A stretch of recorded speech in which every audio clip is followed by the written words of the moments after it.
It's the Fellowship of the Geek Show, a weekly podcast about comics, the comic book industry, and other geek pop culture. Music courtesy of Manny the Martyr. And now, on with the show!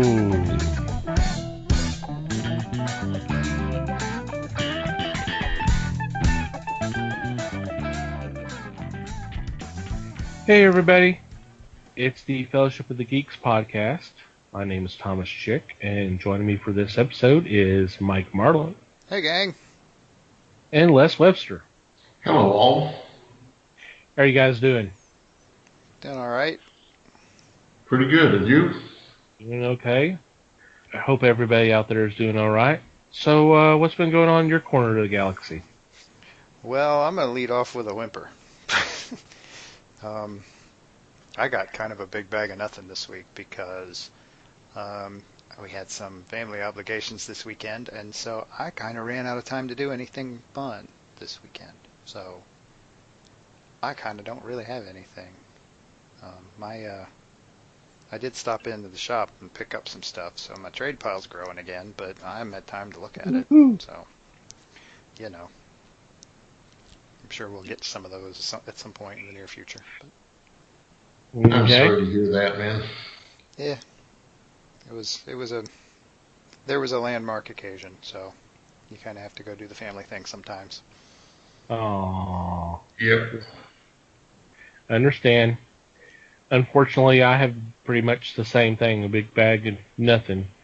I wish I could say for the similar reasons, but just too many things been going on, and so I hadn't had too much fun other than hanging out with Les at the store, trying to get things done up there. That's about it. So how about you, Les? I came across a real gem. I did not know that this actor had done this part in so many different movies. I saw the 1983 version of Hercules. This is a film that had the tagline, "The world needed a hero. It got a legend." Dun-dun-dun. Hercules was played by Lou Ferrigno. I did not know that he played the part in probably 4 to 6 movies. Wow. In this one, Sybil Danning was featured. And this is a kind of a retelling of the story of Hercules. But I laughed so hard because it took place in space.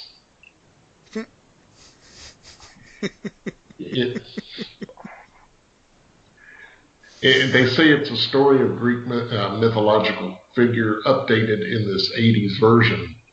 But we're talking about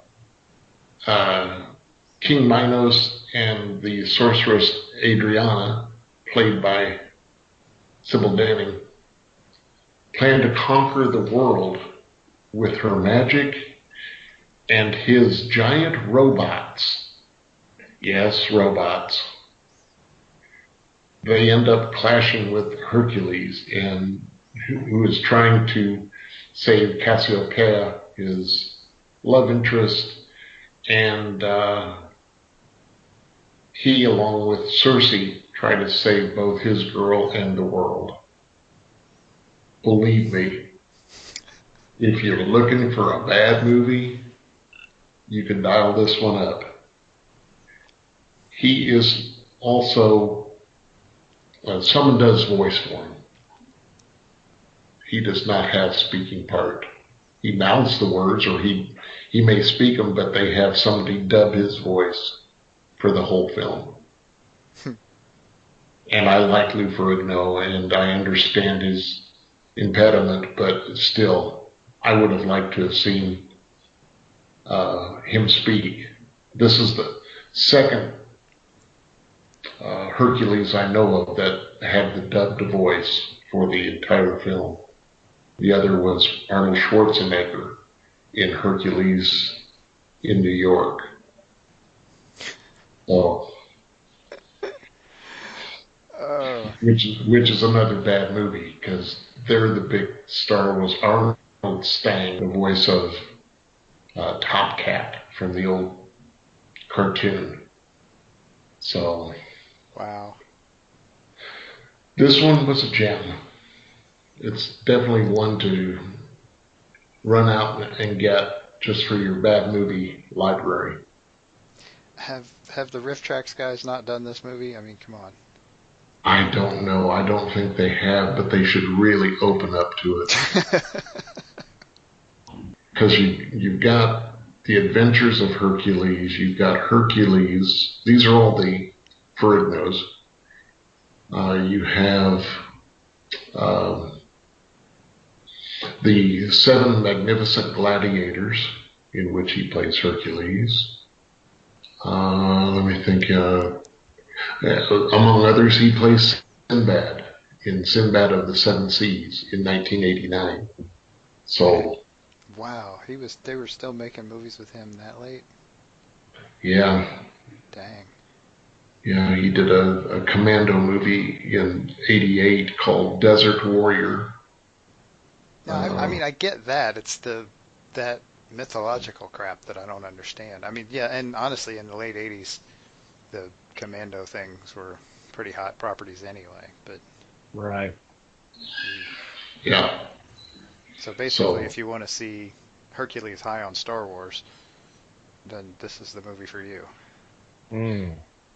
Sure, and you hope that C-3PO and R2 wander out there and get crushed or something, but no, it's not going to happen. This is no Bambi versus Godzilla. Wow. Well, cool. Yeah, glad you had fun. It definitely sounds like a treat for you.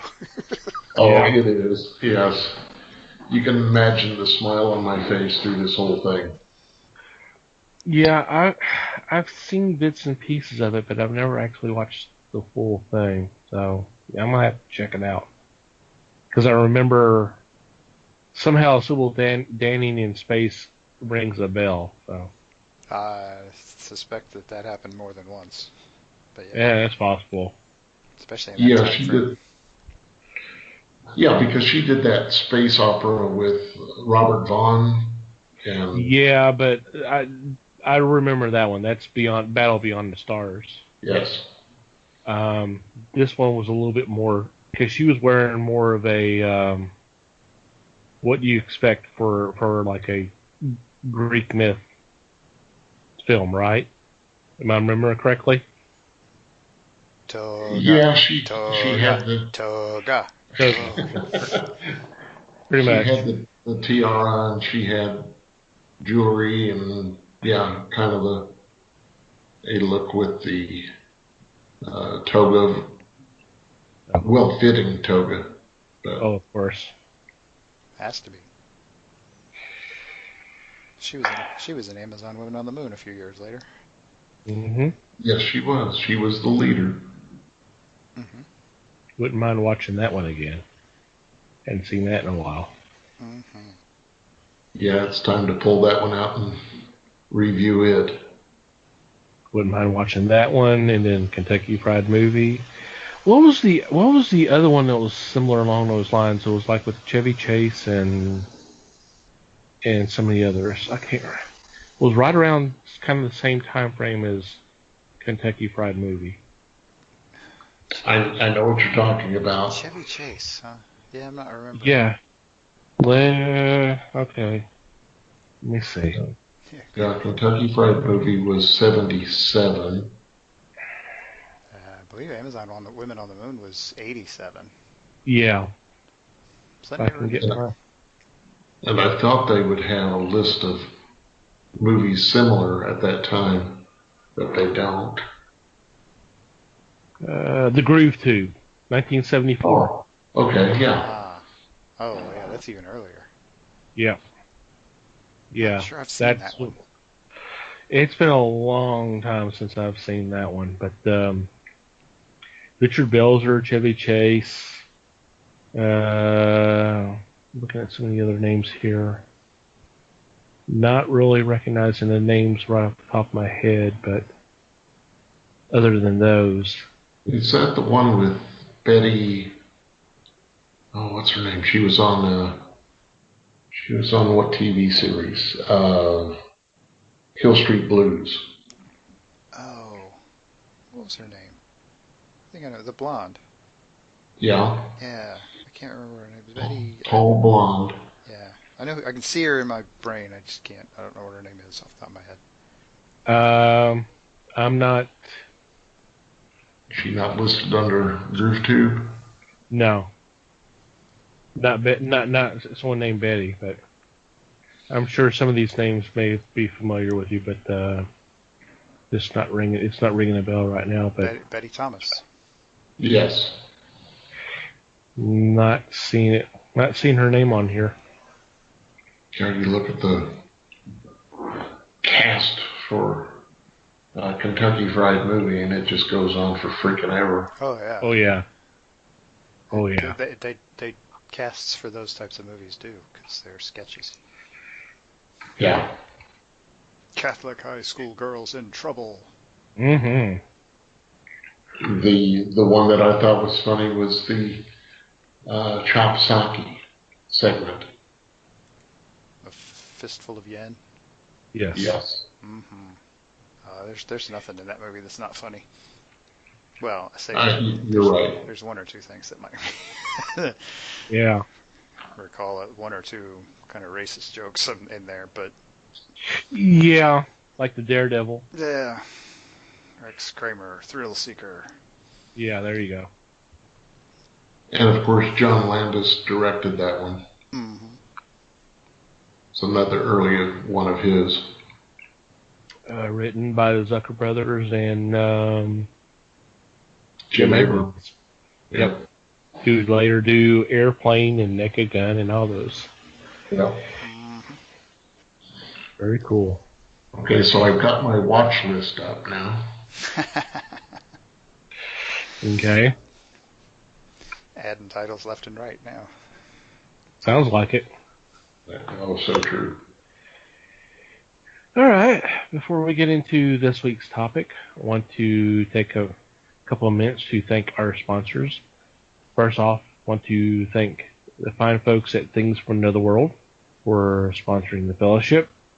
Right now, they've got their evergreen deals going on. No new offers, but these other ones are awesome anyway. You got 40% off on comics, statues, toys, and merchandise. 30% off select pre-order manga titles. And 50% off Nick and Dent comics and trades.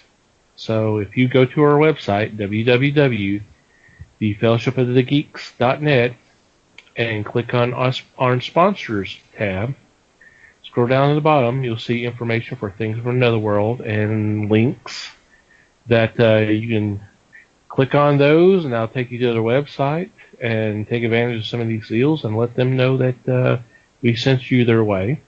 So we thank them for sponsoring us. We do also want to thank Peter Smeddy of Alterna Comics for being a sponsor of the Fellowship as well. It seems that Make Mine Indie, the digital catalog, is on hiatus right now. Peter's been so busy with all the print comics from Alterna, having to keep up with the orders. Don't know if you have been paying attention, but they've been selling out at the distributors, and he is so busy trying to keep up with the demands that something had to give, and unfortunately it was Make Mine Indie, but the catalog is still up there.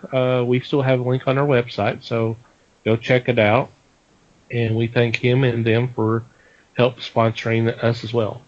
And hopefully we'll see a new catalog here in sometime in the future. Alrighty. the calendar has changed. We are now into October, and it's Mikey and I's favorite time of the year.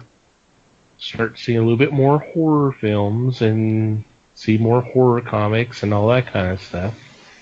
So for this year, I came up with a suggestion which everybody seemed to like.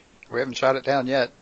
Yeah, I hadn't shot it down yet. That for this year, for the month of October, each episode we are going to take a look at one of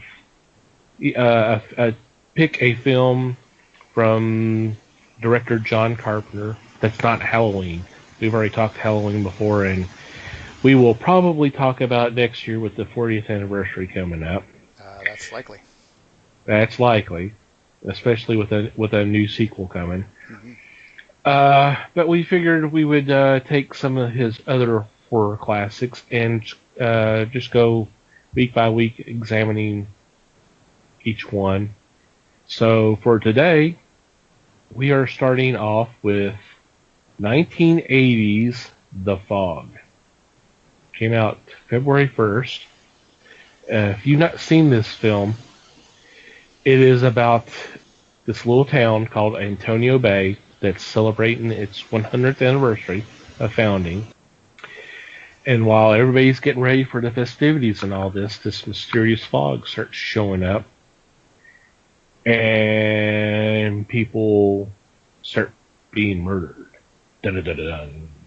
Mm-hmm. And I think that's about. I think there is a purpose to it, but that's about as far as I'm going to get because I don't want to spoil it. Granted, as Mike said in pre-show, this is a 37-year-old film, but we want to make it interesting enough for you to go check it out if you've not checked it out.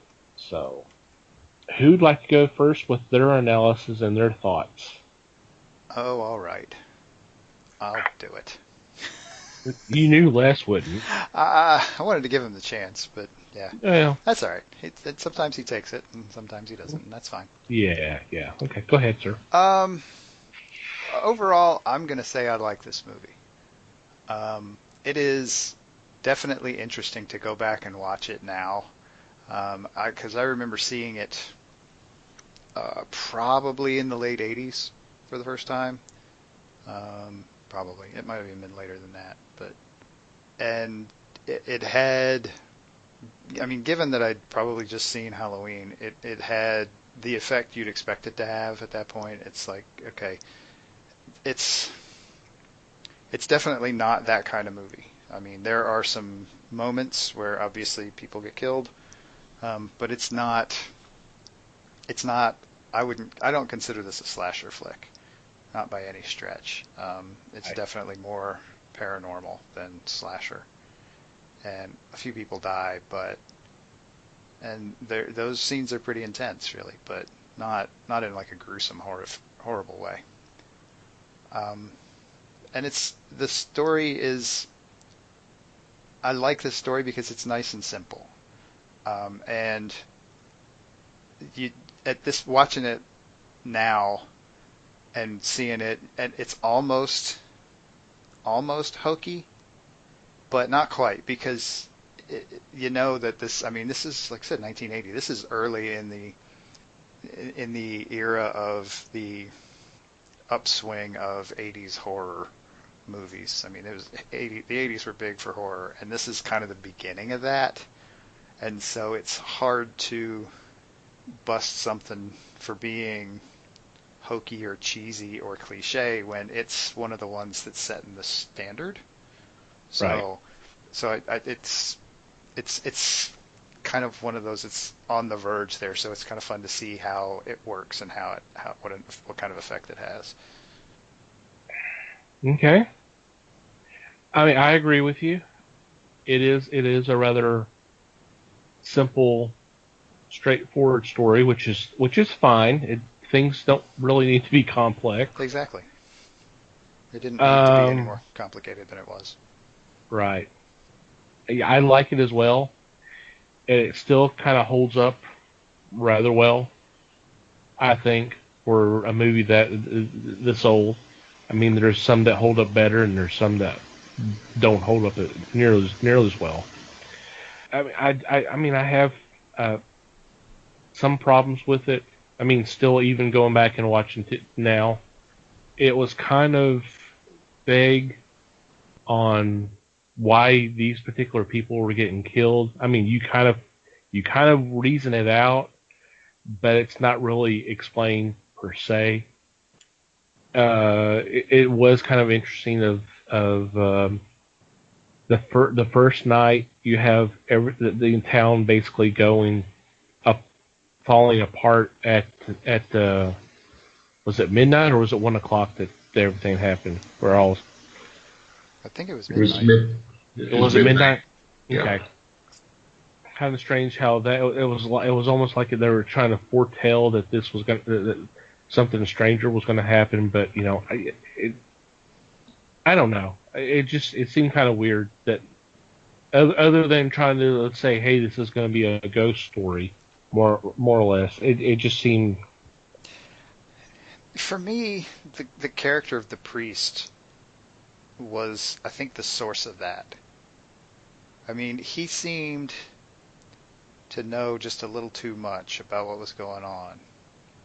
Right. For someone who, I mean, this was 100 years past.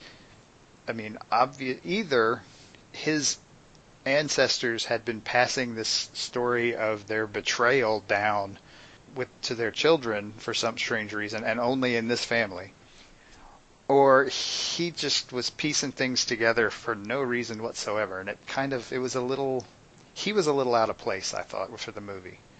It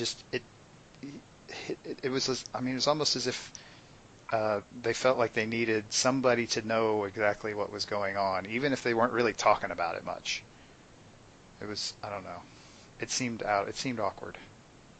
Yeah. I mean, kudos to Hal Holbrook. He pulled it off fairly well. I mean, yeah, clearly veteran actor, knows what he's doing. But the character seemed out of sync with the rest of the movie for the most part. Well, he did make the statement that he heard the story of the ship and its passengers from his grandfather, but he was not aware of the problems that the townspeople or the founders of the town presented.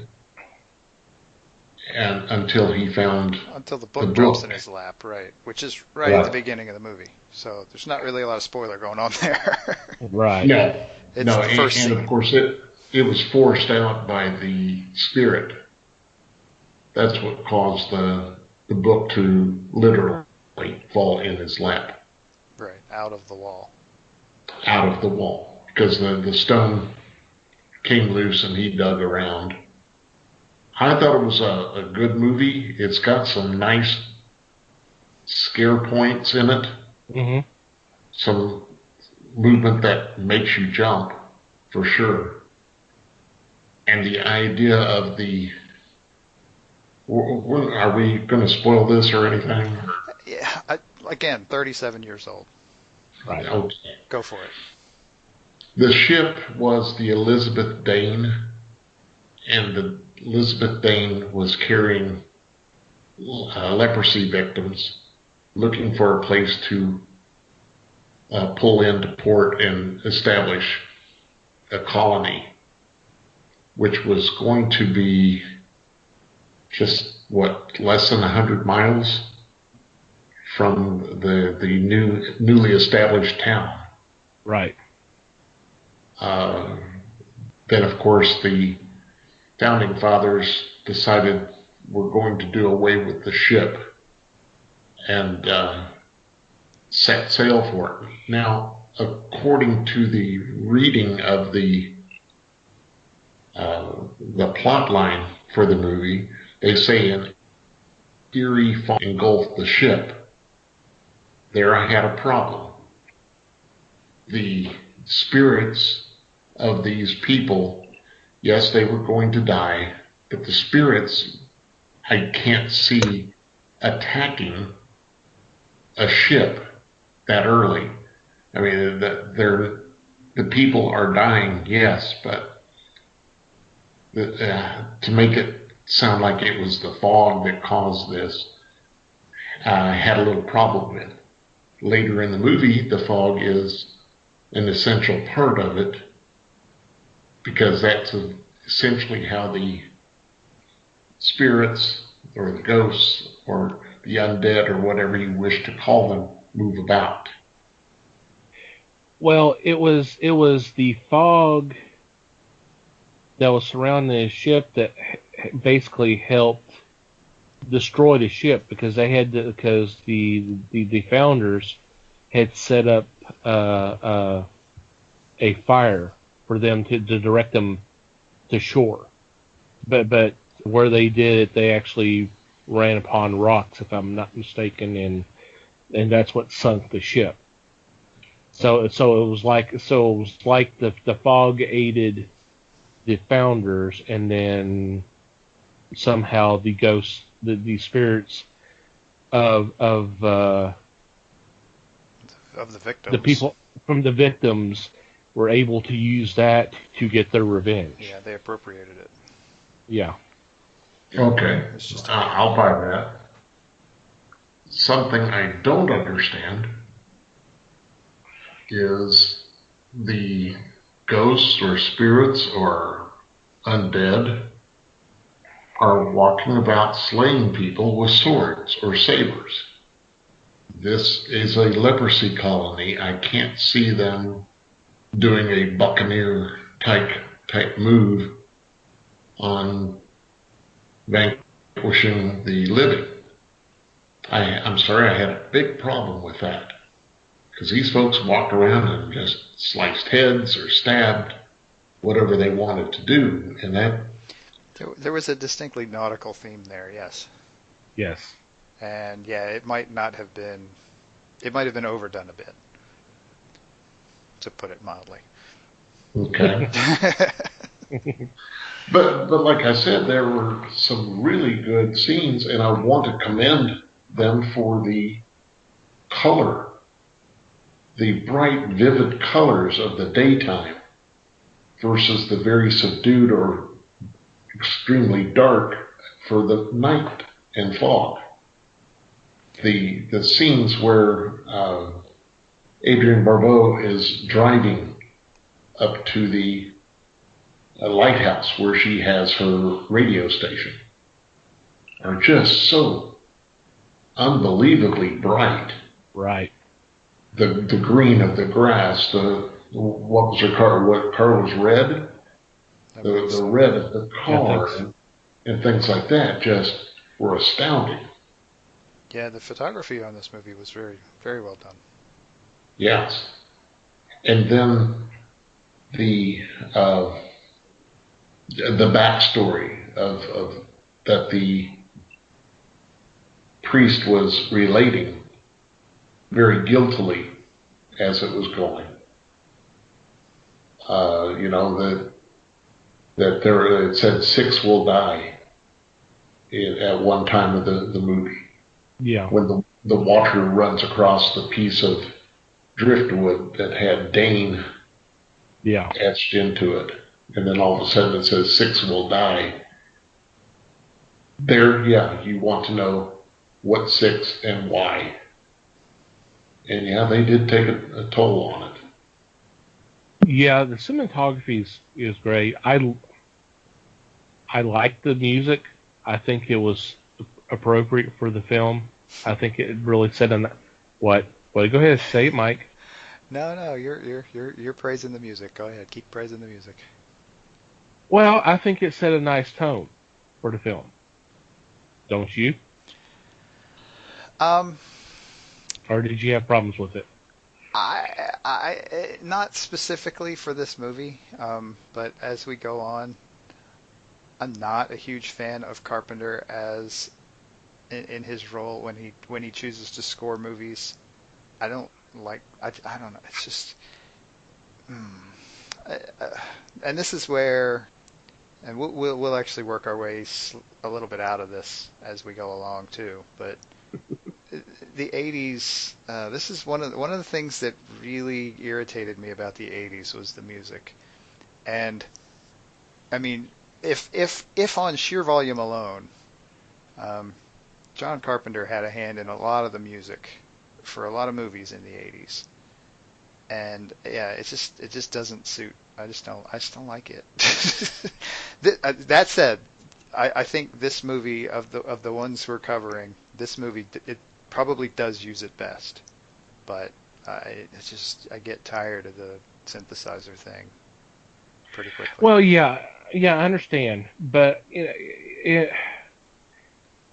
one thing that kind of pops out to me right now, and I think the music kind of works, is the second evening. The sun's going down, and you're seeing the lighthouse, and you're seeing the ocean and all that, and you just hear these couple of piano notes, and it just kind of the mood that it kind of built.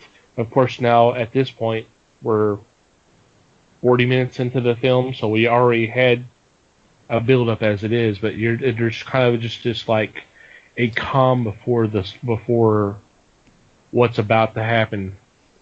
I think there were some nice touches with the music, and which is what it's supposed to do. You know, right. It's supposed yes, to. It did that well for sure.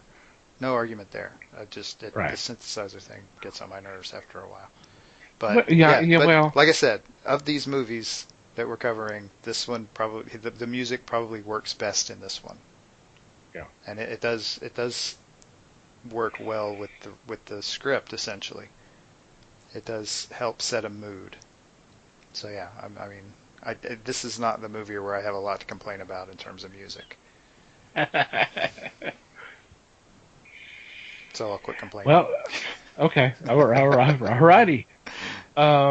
It has a nice cast. You already mentioned Hal Holbrook, but I mean, we got Jamie Lee Curtis and Jet Li, the first time they were in a film together, if I'm not mistaken. You already mentioned Adrienne Barbeau, Tom Atkins. A nice little what? I was just thinking with Tom Atkins, I mean, the movie that I remember him in is Lethal Weapon. Mm-hmm. And that's true. I couldn't help, and I don't know, I guess I'd forgotten about him in this, and so he pops back on the screen the first time, and like, the first thing I thought was, oh my god, he really needs that mustache. No offense to Tom Atkins whatsoever, but it was a little jarring. Well, you're also talking about another 7, 8 year time difference too. Yeah. Because when was the first Lethal Weapon? It was late 80s, right? I think it was somewhere in there, 89, 90, something like that. Yeah, that's kind of what I was thinking. So a nice little cast, nice little script. Let's not forget the opening actor. Oh, John Houseman. Because he set the tone. He did. He said we have 5 minutes to tell a story. Where he related the sinking of the Elizabeth Day. Right. Mm-hmm. There is one element in this film that I always laugh at every time I watch the film, because it's just it just kind of strikes me weird. It's the sequence of the next morning where the kid, Adrienne Barbeau's kid's out on the beach, and he something catches his eye, and he goes and looks and try to find out what it is, and it's a gold doubloon. And then next thing you know, the wave casts over, and the balloon turns into the board that you mentioned earlier. That has the word Dane on it, and he picks it up and takes it home. But he's telling Mom what he found and all that. He's just as excited as finding the driftwood as the gold doubloon. It's like, really? Right. It's a piece of wood, kid. I mean, It's sure, this kid's 6 years old, so, but and they haven't lived there that long, so maybe he's just not used to the walking on the beach thing. But yeah, it's driftwood, man. Come on, get over it. What I want to know is how he spotted this doubloon a half mile away. Oh and it's yeah. X-ray vision, man. He was so friggin' far away from it, and it was not like the coin was on top of the ground. Right.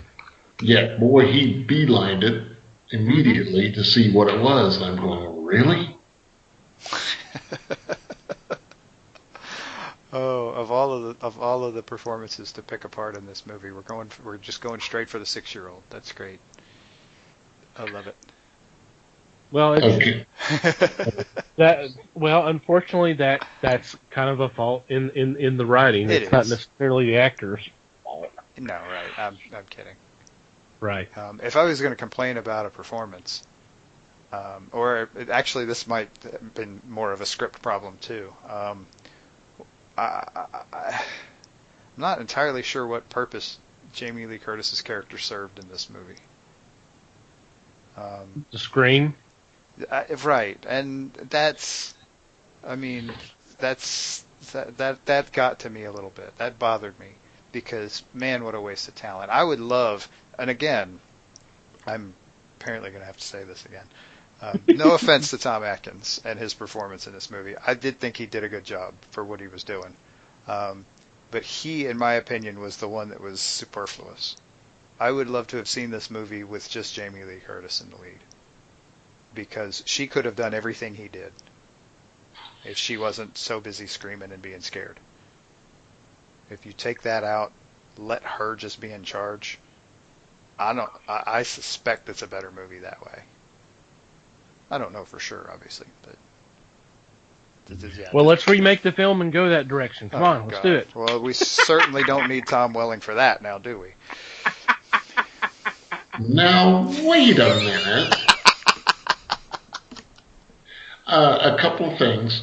Yes, more Jamie Lee Curtis, and I think she was in this to prove that she didn't have to play a virgin in John Carpenter movies all the time. Oh, seriously. Real quick, they took care of that problem. Real quick in this movie. And as far as the deaths in the movie, I figured that they would go for the 4 conspirators that were plotting to sink the Elizabeth thing. And there you had you had Stevie Wayne, Adrienne Barbeau, you had Kathy Williams, played by Janet Leigh. You had Father Malone by Hal Holbrook, and I'm trying to remember who the 4th one was. But to me, those would be the ones that the ghost would go for. And this was at the 100th anniversary of the establishment of the town. So, yeah, that would be the spot. When the fog was rolling in, Adrienne Barbeau alerted everybody to run and hide. And if you can get to the church, which was the highest spot in town, that's where you need to go. We had 4 people show up. Yeah. Okay. 4 people Everybody out. was at this celebration. Yep.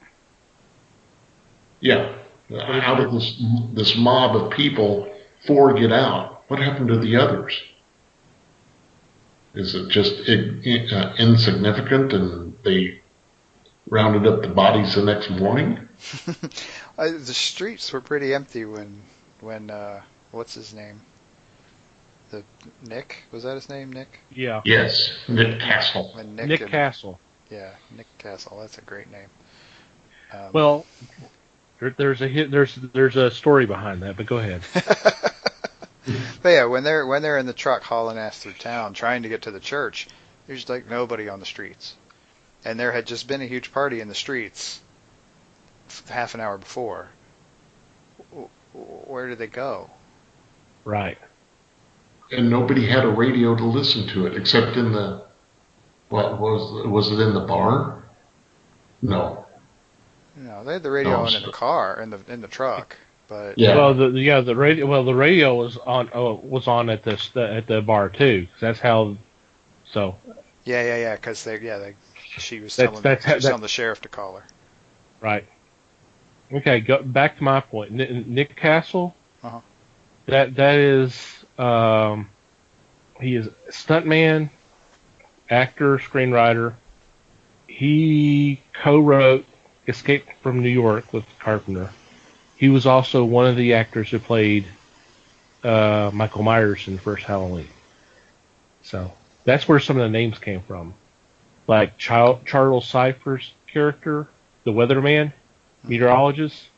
Yeah, Dan O'Bannon. Dan O'Bannon. Yeah. He did, what science fiction movie was it?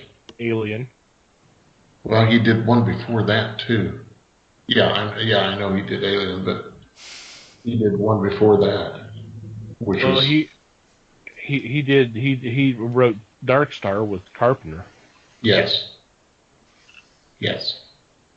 And then one of the characters on the boat, Tommy Wallace, who's been a director of photography for Carpenter for several films. He directed Halloween 3. He also directed the Vampires sequel, which Carpenter directed the first one. So some of the names were came from local sources. Yes. And I thank you because Tommy Wallace was the establisher of the town. He was one of the fathers. Yep. And so they took him out. They took Father Malone out. They left Kathy Williams. They left Stevie Wayne. So they got two, and they killed 4 innocents. Well, Kathy Williams, that's Jet Li's character. And Stevie Wayne, she was actually new. She was actually new to town. She moved from Chicago. Because she made a comment that it beat Chicago. I think she was new to town as Jamie Lee Curtis' character, if I'm remembering correctly. Because Jamie Lee was just traveling through. She was going to Vancouver. Yeah, she was hitchhiking. She was hitchhiking. So, yeah, I mean that's another criticism, the fact that you're only really dealing with these few characters when they're being directed to go to the church and no one shows up. It's like, okay, is no one actually listening to the radio station, or are they watching TV, or they're home watching TV, or asleep, or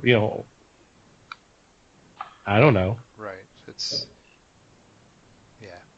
It is kind of weird. And this was taking place in Oregon? I thought it was California. Yeah, I was thinking California too. Okay, let's say the West Coast. Yeah, totally West Coast. And when she was on the phone with Dan O'Bannon, O'Bannon said that the fog was coming in from the west. And she was saying, well, I've got east winds here.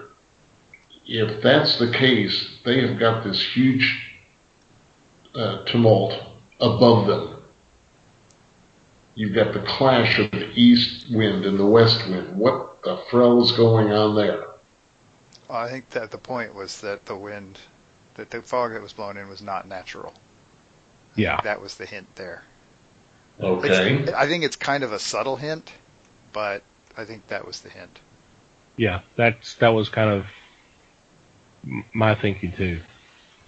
Yeah, that was the whole paranormal thing. Because it also had a natural glow to it. Yeah. Which looked nothing like the cover of the poster for the movie. But anyway. Right.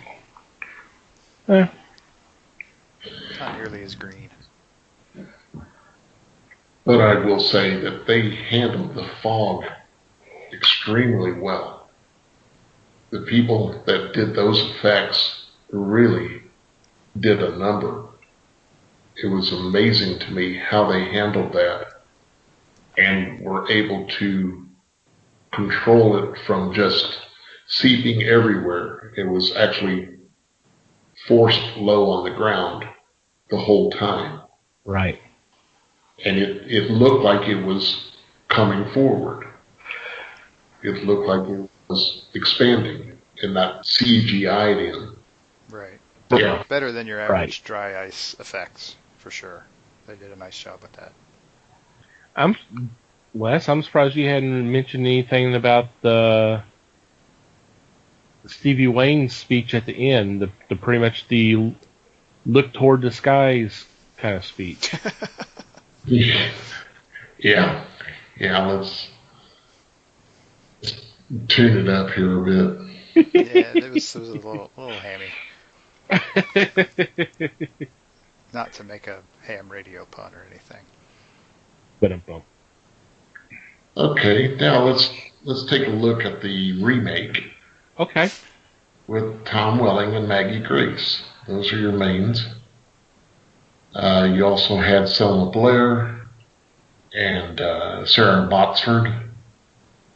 Now, this one was done by Deborah Hill. Deborah Hill and John Carpenter did the original Fog. Right. This one was done in 2005. I'm not saying it's better, but it explains some things that were very vague or just never addressed in the original. This one rallied around the 100th birthday of the town. Several of the actors had the same names as those in the original. You had a Nick Castle, you had a Stevie Wayne, you had Father Malone, Kathy Williams. So you had a lot of the same people there.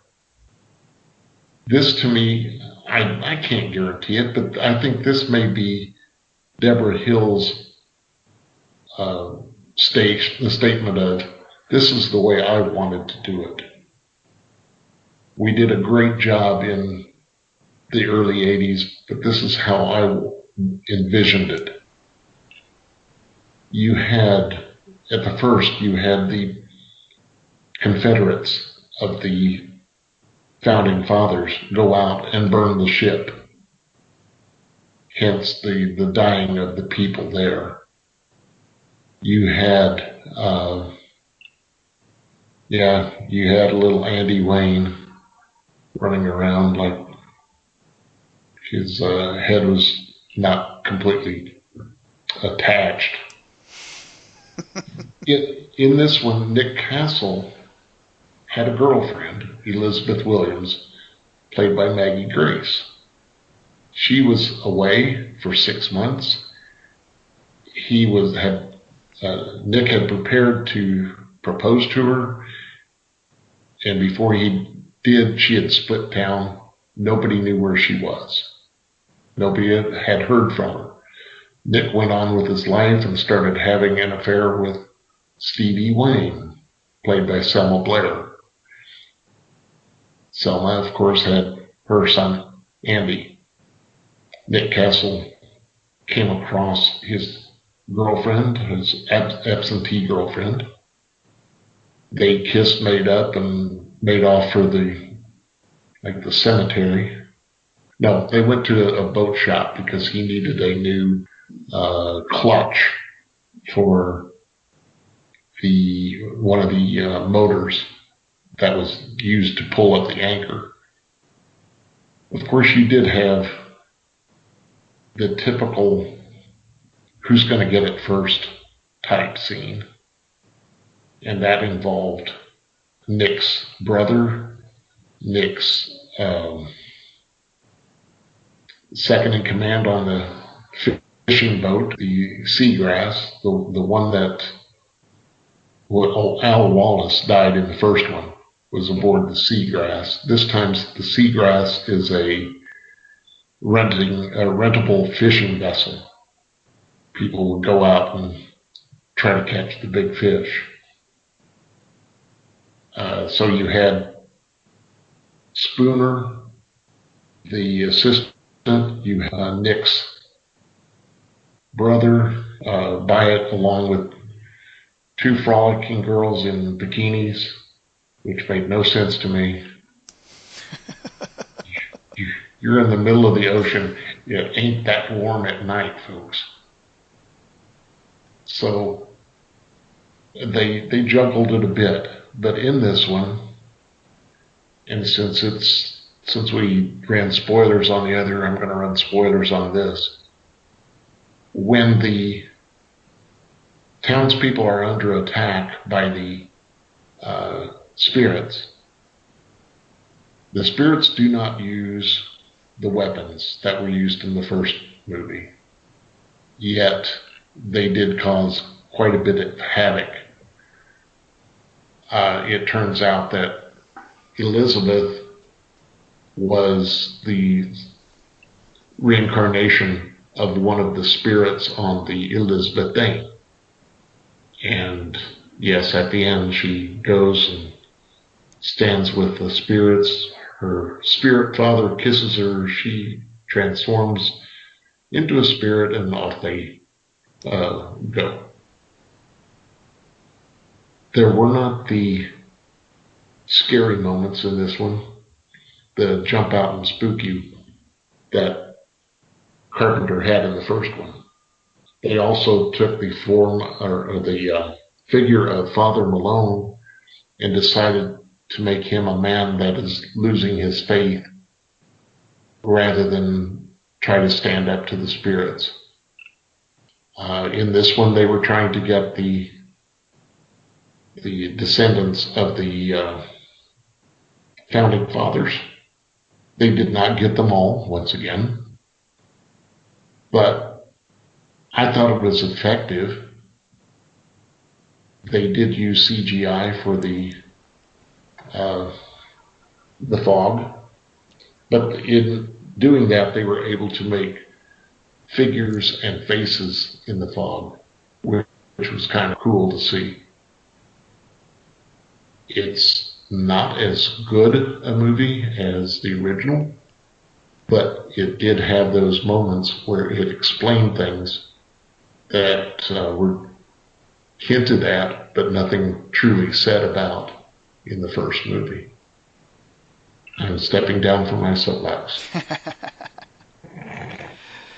Yeah, apparently not very many people agreed with you about how good that movie was, but anyway, it didn't do all that well. No, it didn't. But I'm not going to say that this was a better remake. That's like trying to say the remake of Psycho was better than the Hitchcock 1960 version, which is a farce. It's just ludicrous. Yep. I've seen the remake. It was a long time ago, and yeah, I was not a fan. I went into it with trying to have an open mind, and which can be kind of hard to do, especially with me being a Carpenter fan. But it just wasn't as good, and the fact that they kind of went. It was funny because they tried to go. The fact that they went for a PG-13 rating didn't make any sense to me either. It was like they were trying to have the best of both worlds. Now, I don't know how that obviously didn't affect the story and that kind of thing, but it may have, because there may have been some things that they could have done that they wouldn't be able to in a PG-13 where they could in a rated R. I don't know. Well, PG-13 didn't exist when the first Fog came out. Right. So whether that would have, I wouldn't say it was a hard R in the first place, but it was definitely not a PG-13. It's, no, it's not a hard R by any stretch of the meaning, because there's really no there's a little bit of blood, but nothing major. Right. If I remember correctly. You got a corpse getting up and walking around for a little bit there, but yeah, but it's no, not it's a not a lot gruesome of blood. corpse. Yeah, but not a lot of blood gushing or that kind of stuff. So Right. and now if that film been released today, yeah, it may be PG-13, but there's a possibility they would have he would have done something different that he didn't do back then. Because obviously, the technology, but this is all speculation. Who knows? I just I didn't enjoy the film as well, and it seems like every time they try to remake a Carpenter film, it just does not. It's just not as good. I don't. It's almost like, okay, y'all can stop that now. Yes, please stop. That's why I get scared every once in a while. They hear talk of them remaking Escape from New York. I'm like, just have y'all not learned a lesson yet? Right. Don't do it. Just don't. Just no. Just no. No. All right. Overall feelings. Bog, pretty good film. 7 out of 10. There you go. I'm a little biased, but I'll probably do 8. I'm going to say about a 6.5. Okay, there you go. Just a little lower. Cool. So it's October, guys. It's time to start watching some scary movies, and this is a good one to kind of check out. If you hadn't, or if you have, it may be a while. Hey, pull it out of your DVD collection, or see if you can find it online or on some streaming service, whatever. Check it out. Yep, I think this is a good one to start with. It's not too intense. It's a good. Yep. It's a nice appetizer. Yep. I agree. And this is just appetizer for the rest of the month, guys. The rest of the month we'll be talking about John Carpenter films. So if you're enjoying this, you're gonna like what we're gonna be presenting throughout the rest of October. Okay, well, we're going to about to take a break, and when we come back, we'll have our weekly picks.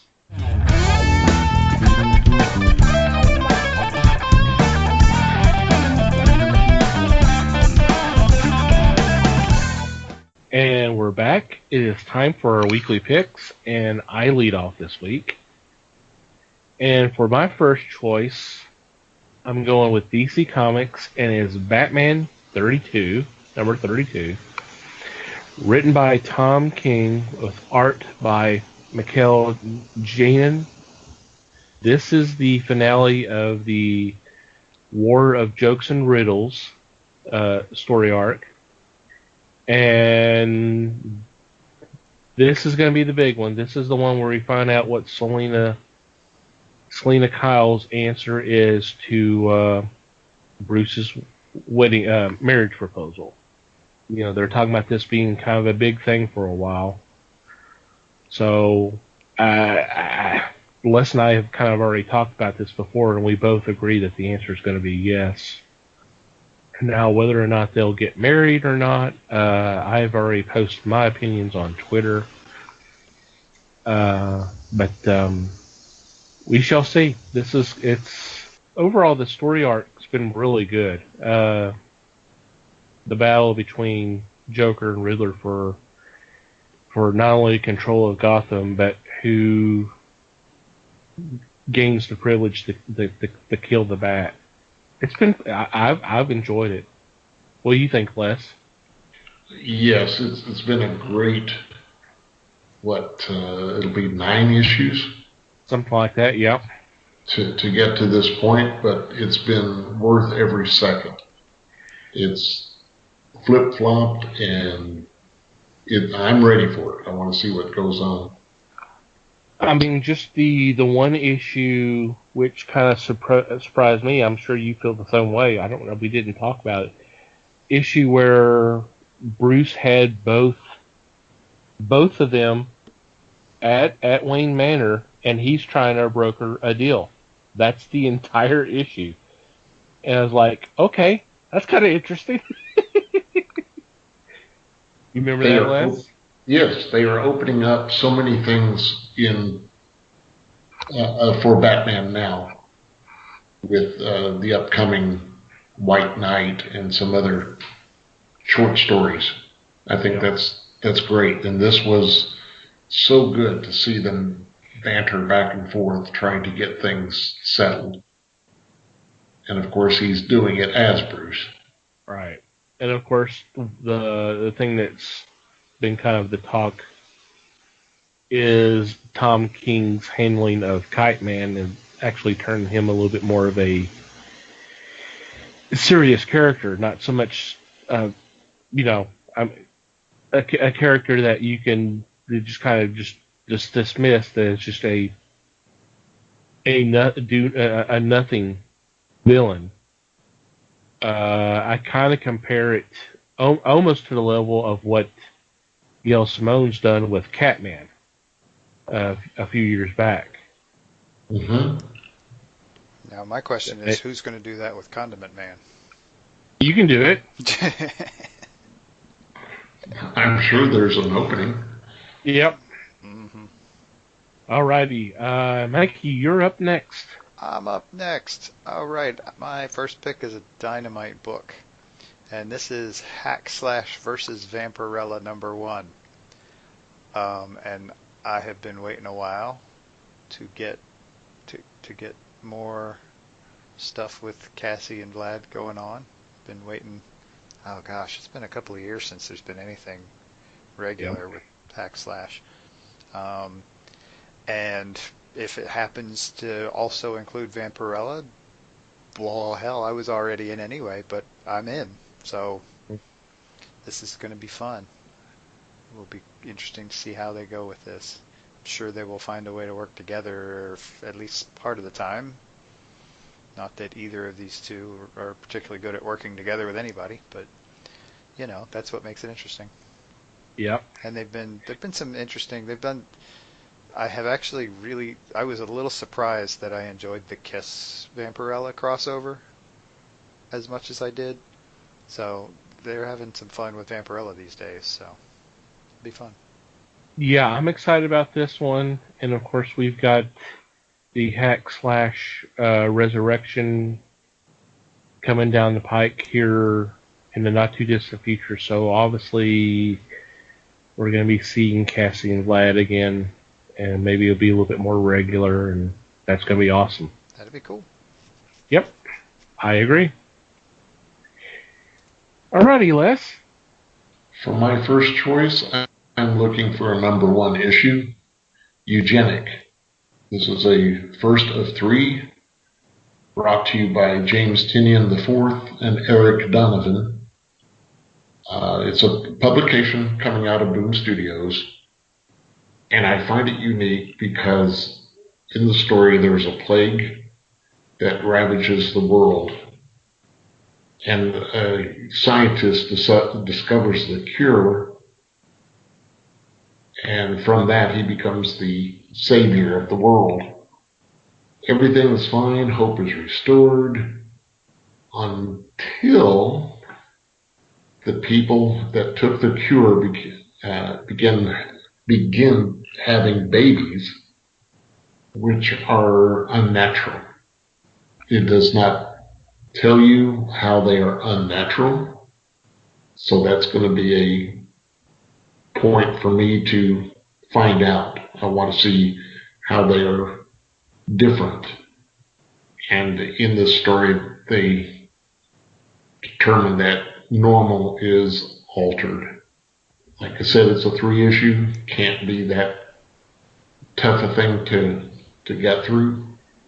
And if you're going to get a complete story in 3 issues, you're not going to have huge exposition of dialogue or characters. So I got a feeling this is going to be a lot of fun. Yeah, this is actually the third of these little things that these guys have done, and the other two were really good as well. So. Yep. Yeah, this one's intriguing. Mhm.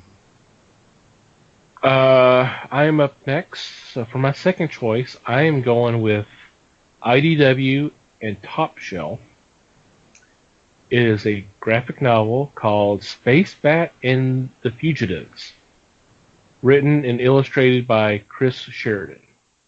And the book is about Space Bat, who is a misfit, supposedly the galaxy's greatest misfit, is called in by 3 children to battle quote-unquote robots, psychics, and even the very laws of nature to stop a mad scientist. This looks like a really cute, I'm going to say maybe all ages, but definitely for younger readers, it looks like it's going to be a cute little book, and I definitely want to check it out. Yep, looks like fun. Yep. I think I'm in on that one. Alrighty, Mikey. Okie dokie. My second pick is an Image title. I know.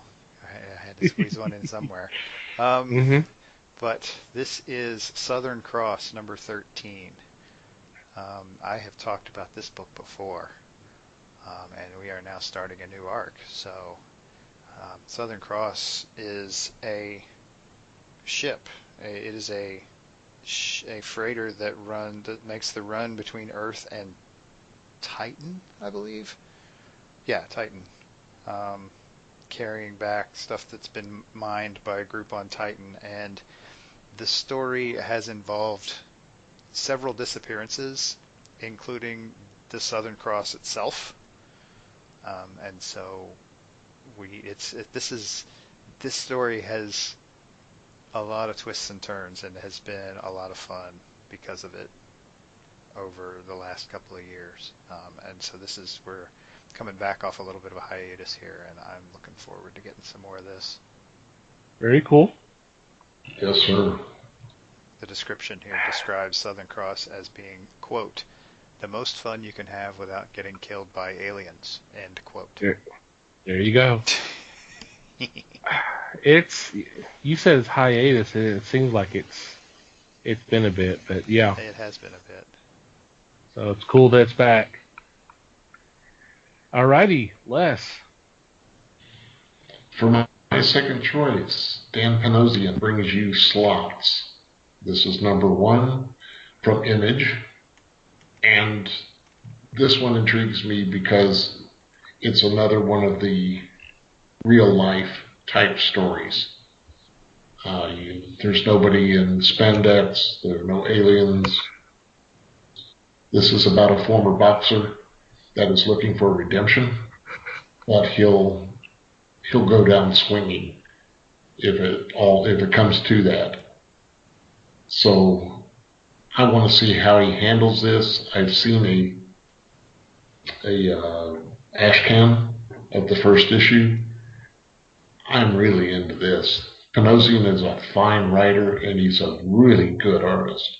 I couldn't tell you if he's better at one or the other, but this intrigues me. Yep, sounds cool. Really cool.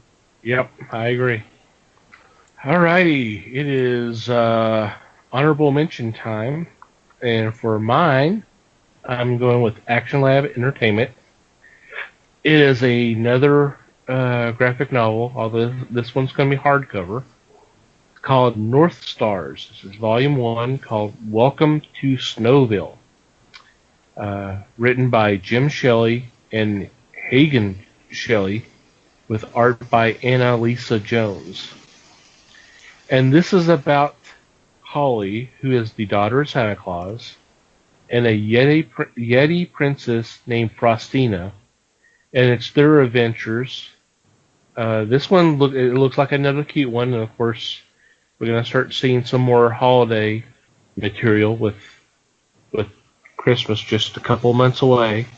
Les and I were just talking today about the new previews, pointing out all the holiday specials. So here's the first one of many. This looks like a really cute little fun all ages book. So I kind of went all ages this week, with the exception of Batman. Right. No. Alrighty, Mikey. Okie dokie. My honorable mention is the I Hate Fairyland Special Edition. This is an image book, obviously, and I'm not gonna lie. This is a repackage with added pages of the Free Comic Book Day offering that Image put out for this book, and it was hilarious. I mean, I'm a total I Hate Fairyland junkie anyway, so I'm pretty much going to be all in for anything that comes out with this stuff. So if you did not catch it for Free Comic Book Day, by all means, go drop a few bucks and pick it up now. And like I said, there's added stuff this time. I imagine it's going to be bigger than that, and it for my money, it'll be totally worth it. Very cool. A very good choice. Scotty Young does a phenomenal job of bringing you a totally disillusioned girl, and it's a reprint. I understand, but what they gave you on Free Comic Book Day was tremendous, and to have them expand on it, it's going to be even more fun. Mm-hmm. What he said. Yep. Alrighty, Les. What he said? Okay. That's what he said. That's what I heard. Doc Macabre Treasury Edition is coming out. This is from IDW with Steve Niles and the great Bernie Wrightson. I can probably put both of them as great, but this is a collection of the stories that the two of them did, and it's Niles and Wrightson. It can't be bad at all. This will be striking, and I've read some of the Doc Macabre stuff, and it was well done. And Steve Niles knows his shambling monsters, and Wrightson knew how to draw them. Yep. Mm-hmm. Yeah, this is, like I said, this is a reprint. It's more than a reprint, but yeah, this stuff's been collected, and it's some good stuff.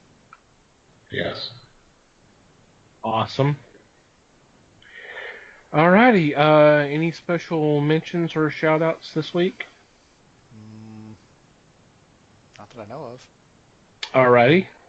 We will get to our regular shout-outs then. First off, I want to thank Manny the Martyr for the music that we use for our podcast. You should really go check out their site. We'll have a link on the show notes and on the website. Thank you guys very, very much. You're awesome. And of course, the fine folks of the Potter family on Twitter, you're awesome as well.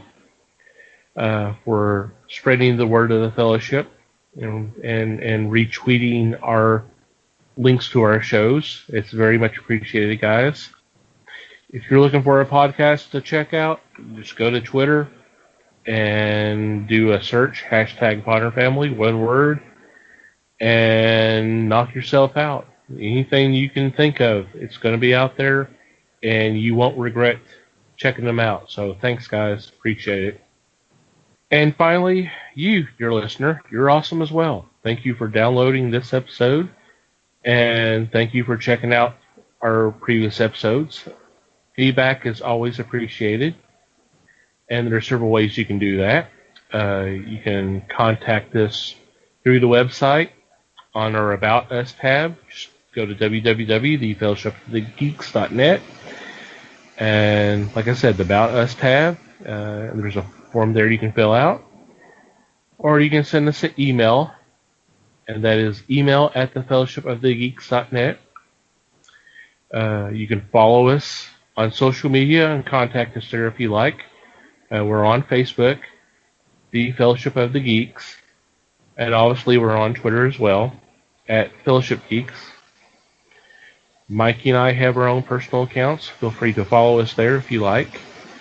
Mike is at Mikey Geek, and I'm at TomTC Geek. And wherever you download our episodes, whether it's through iTunes, Google Play, Stitcher, or listen to us on YouTube, it would be much appreciated if you rate us, and would be really awesome if you left us a review. We do appreciate it. So, any final thoughts before we wrap it up? Just, we're going to keep coming with the John Carpenter stuff for a while here. Yep. And thanks, everybody. I have to agree. I think everyone's going to be very happy with what's coming up. And thank you. I hope you guys will be enjoying this little tribute to John Carpenter, and we do appreciate you listening. And until next time, read more comics and support your local stores.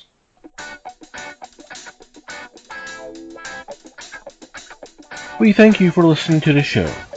Comments, suggestions, and questions can be sent to email at thefellowshipofthegeeks.net. You can follow us on Facebook at The Fellowship of the Geeks, and on Twitter at Fellowship Geeks. Until next time,